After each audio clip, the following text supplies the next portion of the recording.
Oke. Baik, Assalamualaikum warahmatullahi wabarakatuh. Yang saya hormati rekan-rekan jurnalis dan masyarakat sekalian, hari ini Komisi Pemberantasan Korupsi akan menyampaikan informasi kelembagaan khususnya terkait penindakan. Bahwa sejak tanggal 31 Juli 2024 sampai dengan 2 Agustus 2024, KPK melakukan serangkaian tindakan penyidikan berupa penggeledahan pada 2 rumah dan 1 kantor swasta yang berlokasi di Balikpapan, Kalimantan Timur. Rangkaian penggeledahan tersebut terkait dengan penanganan perkara dugaan tindak pidana korupsi, pemberian fasilitas pembiayaan dari Lembaga Pembiayaan Ekspor Indonesia atau LPEI.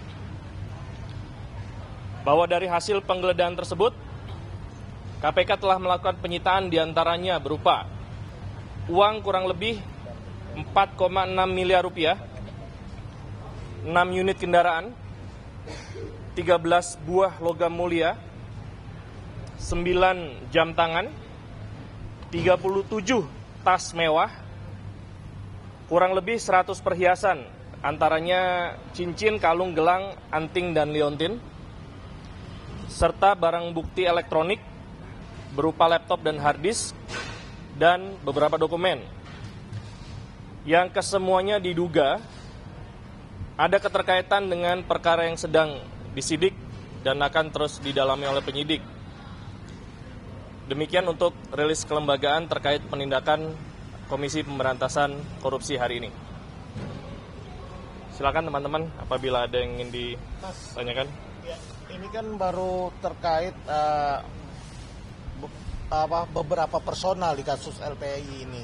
Lalu bagaimana sebelumnya kan awalnya KPK menyatakan bahwa terdapat tersangka korporasi yang diindikasikan sebelumnya sempat mencuat di APH lain bahwa ada 4 korporat bantuan fasilitasnya itu lebih dari 1 triliun. Itu bagaimana, Mas? Apa nggak sampai ke korporasi atau sama personal saja? Ya, baik, disampaikan kepada rekan-rekan jurnalis bahwa sebagaimana diketahui saat ini sudah ada 7 tersangka yang dikeluarkan surat perintah penyidikannya oleh KPK. Bukan berarti hanya 7 tersangka saja, ya.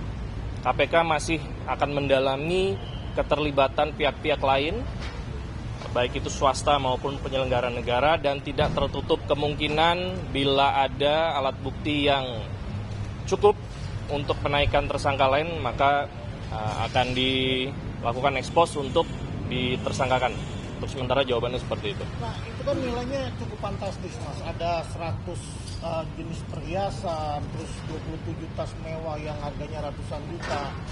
Ini milik per 1 orang pertama atau memang hanya milik pihak swasta atau para pejabat LPEI?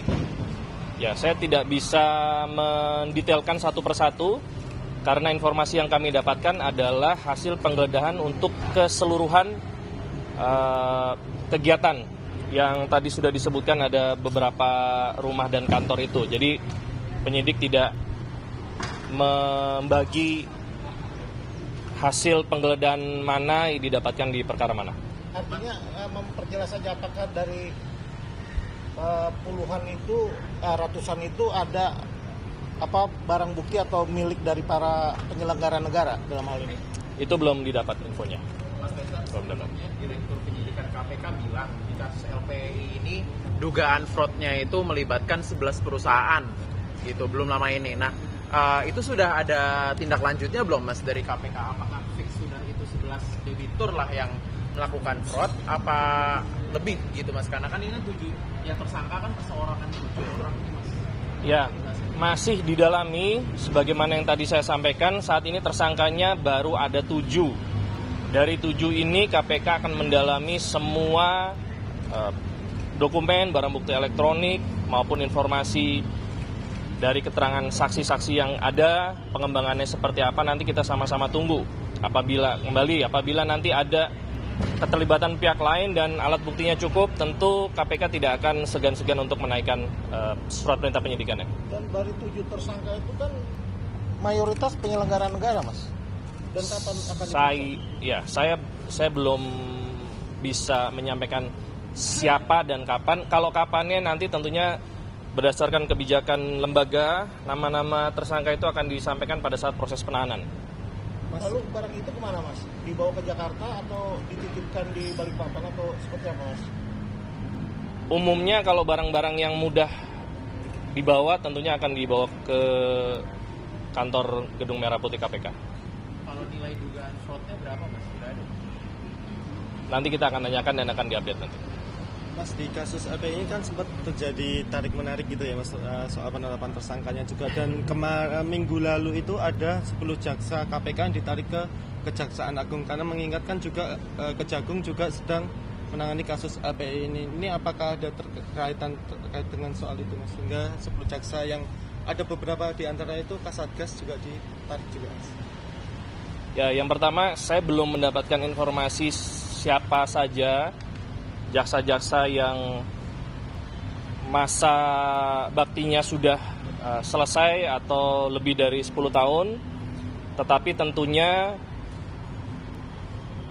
tugas mereka di sini sudah dianggap cukup baik oleh KPK maupun Kejaksaan, dan jaksa-jaksa tersebut apabila tidak ada masalah, saya memiliki keyakinan akan dipromosikan untuk posisi yang lebih baik lagi. Jadi tidak ada kaitan selesainya masa tugas 10 jaksa tersebut dengan perkara yang sedang ditangani. Itu secara prinsip hanya penyegaran di lembaga kejaksaan agar ada regenerasi, jaksa-jaksa yang di bawahnya bisa bertugas.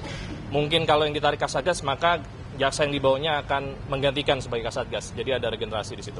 Untuk koordinasi antara Kejagung dengan KPK sendiri bagaimana sih, Mas, untuk LPI ini? Apakah pimpinan sudah ketemu dengan Jaksa Agung atau seperti apa? Saya belum mendapatkan info itu, tapi sepanjang pengetahuan saya koordinasinya baik-baik saja. Maksudnya KPK ke Kejagung sudah?